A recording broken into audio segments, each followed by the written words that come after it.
Ada sebuah perumpamaan yang indah yang disampaikan oleh baginda Rasulullah SAW, di mana beliau mengibaratkan bahwa sikap hidup, mentalitas orang-orang yang beriman itu seperti lebah. Sifat-sifat binatang biasanya kalau dinisbahkan kepada manusia sering berkonotasi negatif. Manusia bermental tikus, misalnya. Kenapa? Karena amalan tikus itu kan suka menggeragoti barang yang disimpan baik-baik. Uang negara disimpan baik-baik, digeragoti oleh tikus. Hutan lindung dijaga, digeragoti oleh tikus. Illegal logging namanya. Tikusnya sekarang pakai dasi. Manusia bermental kera, monyet. Apa kera itu? Tamak bin rakus alias serakah. Coba monyet kasih pisang, dimakan. Penuh mulutnya, kasih lagi tangannya yang nyepeng. Kasih lagi, kakinya pun bisa megang. Mulut penuh, tangan penuh, kaki megang. Teman sebelahnya dikasih pisang, masih dirampas juga.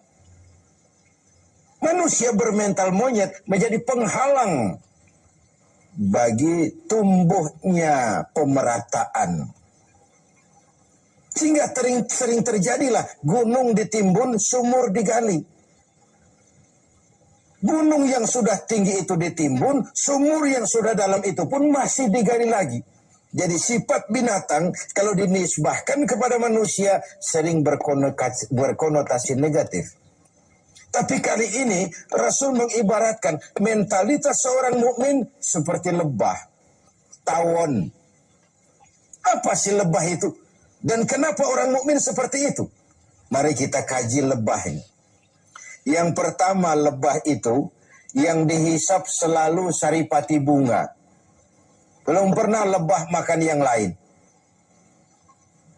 Belum pernah kita dengar ada lebah makan oncom, lebah makan tahu, lebah makan lempeyek. Belum pernah. Yang dihisap selalu saripati bunga. Ini potret. Orang beriman itu mentalitasnya selektif. Yang dimakan yang Allah ridha, yang diminum yang Allah ridha, yang dimakan yang Allah ridha. Selektif dia. Karena apa? Karena yang kita makan, yang kita minum akan masuk ke perut besar.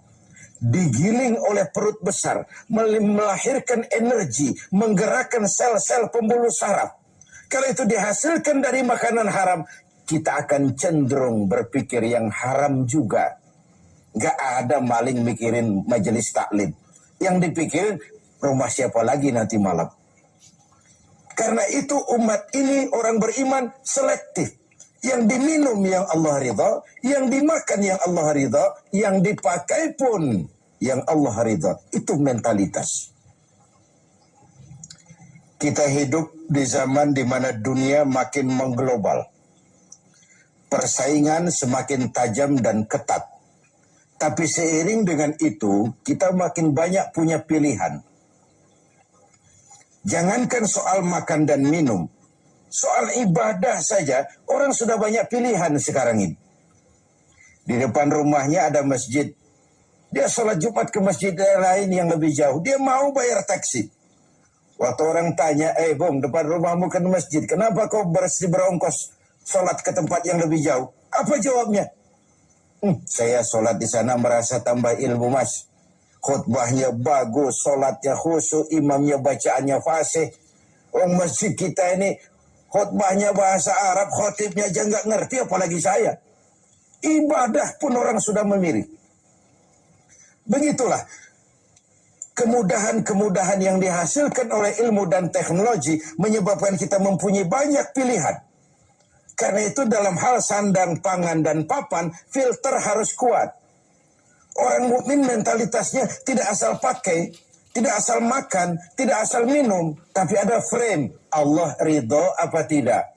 Yang diminum, yang Allah ridho. Yang dimakan, yang Allah ridho. Yang dipakai pun, yang Allah ridho. Itu mentalitas. yang dihisap selalu saripati bunga, yang dimakan makanan yang selektif, yang baik. Baik menurut siapa? Menurut Allah, bukan menurut kita. Kalau menurut kita kan relatif. Baik kata kita, belum tentu baik kata orang lain. Enak menurut kita, belum tentu enak juga menurut orang lain. Jadi barometernya itu yang baik adalah apa yang dikatakan baik oleh Allah. Yang tidak baik, apa yang dikatakan tidak baik oleh Allah. Ini yang pertama. Yang kedua, orang mukmin itu seperti lebah. Apa lebah itu? Yang dikeluarkan selalu madu. Yang dihisap saripati bunga, yang dikeluarkan madu. Yang masuk baik, yang keluar juga baik. Ucapannya baik, tingkah lakunya baik, perbuatannya baik, bahkan diamnya pun untuk sesuatu yang baik. Luar biasa contoh ini. Begitulah orang mukmin itu. Ucapannya, tingkah lakunya membawa manfaat bagi lingkungannya. Dan ini diperkuat dengan yang ketiga dari lebah. Apa lebah itu? Kemana dia hinggap tidak ada dahan yang patah. Perhatikan. Kemana saja dia terbang, di mana saja dia hinggap, tidak ada dahan yang patah.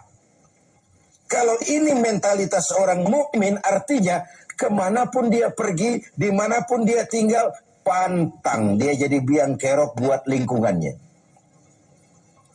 Keutuhan kita sebagai bangsa masih rentan. Berbagai konflik belum sepenuhnya bisa teratasi. Entah yang berlatar belakang sara, etnis, agama, di Papua sana, di Poso sana, bahkan di kota-kota besar di berbagai daerah sering terjadi tawuran antar kampung. Untuk hal-hal yang sepele, untuk hal-hal yang remeh. Sehingga kita kehilangan pertimbangan.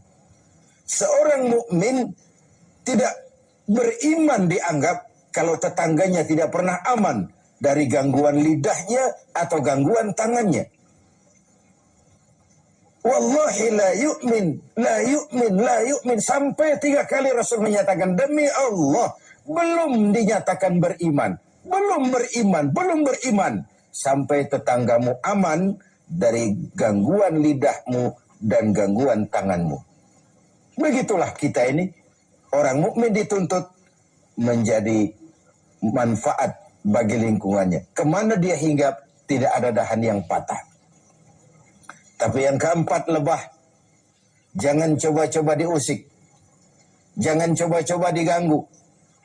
Kalau sekali kita diganggu dia, kemanapun kita pergi, insya Allah dikejar. Nyelam di air pun masih ditunggunya. Tapi kalau tidak diusik, tidak diganggu, nggak ada lebah iseng ke pasar nyariin orang lalu menggigit orang di sana. Nggak ada. Begitu dia terusik, dia tampil menjaga harga dirinya. Dia tampil mempertahankan kehormatan dirinya. Inilah mentalitas mukmin. Dia tidak pernah buka front, nggak pernah cari gara-gara, nggak pernah cari musuh. Tapi bertemu musuh pun dia pantang lari. Pemirsa TV 7 yang berbahagia, kita sarikan dari 4 mentalitas ini. Pertama, orang mukmin adalah orang yang selektif. Karena kita tahu bahwa makanan dan minuman sangat mempengaruhi bukan saja pertumbuhan biologis kita, tapi juga pertumbuhan daya pikir kita. Karena begitu makanan dicerna oleh anggota tubuh kita, lalu ditransfer ke seluruh jaringan-jaringan tubuh, melahirkan energi yang menggerakkan sel-sel pembuluh saraf, maka dia akan cenderung kembali dari mana makanan dan minuman itu berasal. Kalau dia berasal dari barang yang haram, dia akan cenderung menggerakkan sel-sel pembuluh saraf untuk cenderung berpikir tentang yang haram juga. Akibatnya perbuatan pun akan mengarah kepada yang haram. Inilah Ramadan, di mana dari yang halal saja kita mengatur diri, menahan diri, konon lagi dari yang haram. Dari yang jelas halalnya, kita kendalikan diri, kita atur, kita tata sedemikian rupa, konon lagi dari yang haram. Lalu yang kedua, seorang mukmin harus menjadi rahmah bagi lingkungannya. pantang dia jadi biang kerok bagi lingkungannya. Kita tahu bahwa ada 3 tujuan penjajahan ini. Pertama, ekspansi kekuasaan. Yang kedua, dominasi ekonomi. Dan yang ketiga, penetrasi kebudayaan. Dari yang pertama, kita sudah jelas bangsa yang merdeka. Tidak ada lagi kekuasaan asing yang mengatur kita, apalagi bercokol di tanah air tercinta ini. Tapi dari 2 yang terakhir, dominasi ekonomi dan penetrasi kebudayaan, kita harus masih berjuang keras untuk merdeka. Secara ekonomi, kita masih bergantung kepada bantuan asing. Lalu bermanis-manis kita anggaplah itu sebagai pelengkap. Tapi akhirnya jadi penentu. Jadi beban yang memberatkan. Bukan saja kita, tapi anak cucu kita di belakang kemudian hari nanti. Dari segi penetrasi kebudayaan, yang nampak saja, food, fan, fashion, anak-anak kita habis dijajan. Food, makanan. Anak-anak kita tidak bangga lagi dengan produk bangsa kita sendiri. Food, belum lagi fashion. Disinilah kita harus punya filter yang kuat. Dalam dunia yang makin mengglobal, di mana kita berhadapan dengan sekian banyak pilihan. Bukankah kita ingat riwayat Nabi Nuh mengantisipasi banjir? Beliau oleh Allah diperintahkan membuat kapal. Seperti itulah kita sekarang ini. Mungkin sebagian kita menghadapi banjir lumpur di Sidoarjo sana. Tapi yang tidak, kita tetap menghadapi fase-fase banjir itu. Entah banjir maksiat dan mungkar, entah banjirnya peradaban dan kebudayaan yang menghancurkan moral anak-anak kita. Menghadapi banjir seperti itu, bersikaplah seperti Nabi Nuh terhadap umatnya, dan Nabi Nuh terhadap putranya sendiri. Apa yang terjadi? Kan'an putra Nabi Nuh tidak ikut naik ke kapal, tapi kumpul di darat bersama orang-orang kafir. Sebagai orang yang punya tanggung jawab, Nabi Nuh memanggil putranya untuk ikut naik ke kapal, jangan sampai hanyut ditelan banjir. Begitulah kita harus menyelamatkan anak-anak kita, naik kapal iman, naik kapal kebersamaan, naik kapal keselamatan, agar tidak dihantam oleh banjir. Sikap hidup seseorang